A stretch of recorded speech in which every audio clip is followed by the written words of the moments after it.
Hello दोस्तों, नमस्कार। मैं हूं यशवंत दामले और आप देख रहे हैं यशमनी विज्ञान चैनल। यशमनी विज्ञान चैनल में आपका स्वागत है। आज के वीडियो में हम सीखेंगे समसूत्री विभाजन के गुण, इसके बाद देखेंगे हम अर्धसूत्री विभाजन के गुण। ठीक है, इसके बाद हम दोनों में अंतर भी देखेंगे। चलिए आइए शुरू करते हैं एक छोटे से इंट्रो के साथ।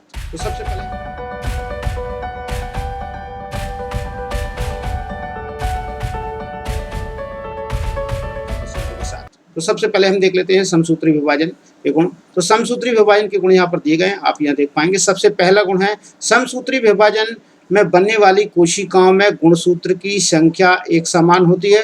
तो इनमें गुणसूत्र की संख्या होगी वो एक समान रहेगी, ठीक ना। गुणसूत्र रहेंगे वो एक समान रहेंगे, ये कभी भी अलग अलग नहीं हो सकते।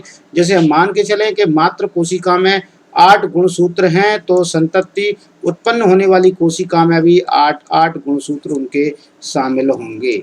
ये इस प्रकार से गुणसूत्र की संख्या समान होगी। समसूत्री विभाजन में एक कोशिका से 2 कोशिकाओं का निर्माण होता है। यहाँ पर दिखाई दे रहा है कि एक कोशिका 2 कोशिकाओं का निर्माण करेगी। तो इस प्रकार से आप एक कोशिका से 2 कोशिकाओं का निर्माण होते देखते हैं। ठीक है, समसूत्री विभाजन बनने वाली कोशिकाएं जनक कोशिका के समरूप होती हैं, अर्थात ये एक ही जनक से बनती हैं, इसीलिए ये सेम एक जैसी होती हैं, मात्र कोशिका के बिल्कुल समान होती हैं। ठीक है, इसके बाद देहक कोशिका और विकास करने वाली कोशिकाओं में समसूत्री विभाजन होता है। ठीक है, तो ये केवल विकास करने वाली कोशिका में ही समसूत्री विभाजन होता है, देह कोशिका में ही सूत्री विभाजन होता है, अन्य किसी कोशिका में सूत्री विभाजन नहीं होता है। या आप कह सकते हैं कि जनन कोशिका में सूत्री विभाजन नहीं होगा, सीधी सीधी। अब बात करेंगे हम अर्धसूत्री विभाजन की। तो अर्धसूत्री विभाजन हम यहाँ पर देख लेते हैं। ठीक है, अर्धसूत्री विभाजन की बात कर रहे हैं। तो अर्धसूत्री विभाजन में बनने वाली कोशिकाओं में गुणसूत्र की संख्या जनक में गुणसूत्र की संख्या से आधी हो जाती है। इसके बाद आधी से तात्पर्य ऐसा है, यदि किसी मूल कोशिका या जनक कोशिका है, जनक कोशिका में संख्या गुणसूत्र की 16 है, तो उससे बनने वाली जो कोशिकाएं होंगी उनमें इनकी संख्या 8 संभव है कि 8 होगी। ठीक ना, तो यहाँ पर आप इस प्रकार से कह सकते हैं। इसके बाद दूसरी बात यहाँ पर लिखी है, अर्धसूत्री विभाजन में एक कोशिका से 4 कोशिकाओं का निर्माण होता है। कैसे कि सबसे पहले विभाजन में, फर्स्ट विभाजन में तो आप देख पाएंगे 2 कोशिकाएं बनती हैं, ये 2 कोशिकाएं बन गई, और फिर इनसे 2 कोशिकाएं और बनती हैं। जो सेकंड जो अर्धसूत्री विभाजन में जो सेकंड विभाजन होता है वो वास्तव में समसूत्री होता है।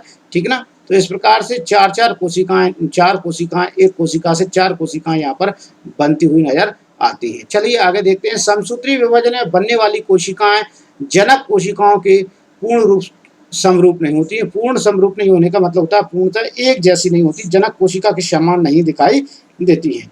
और अगला बिंदु देखेंगे, जनक, यहाँ पे देख पाएंगे हम जनन कोशिकाओं में ही अर्धसूत्री विभाजन होता है। यहाँ पर आपको देखने को मिलेगा कि जनन कोशिकाओं में ही अर्धसूत्री विभाजन होता है और किसी कोशिकाओं में अर्धसूत्री विभाजन नहीं होता है। ध्यान देने योग्य बात है। तो ये 4 बिंदु आपको यहाँ पर ध्यान रखना है अर्धसूत्री विभाजन के। इसके बाद हम देखेंगे इन दोनों में अंतर। तो यहाँ पर सबसे पहले नंबर पर हम देखेंगे अंतर में, तो समसूत्री विभाजन करने वाली कोशिका में गुणसूत्र की संख्या कैसी होती है, एक समान होती है। यहाँ पर दिखाई दे गया है। गुणसूत्र की संख्या कैसी होती है, आधी है। आपको इस प्रकार से लिखना है। और समसूत्री विभाजन में एक कोशिका से 2 कोशिकाएं बनती हैं, जहाँ एक कोशिका से 4 कोशिकाओं का निर्माण होता है। समसूत्री विभाजन करने वाली कोशिकाएं जनक कोशिका के समरूप होती हैं, लेकिन ये पूर्णतः समरूप नहीं होती हैं।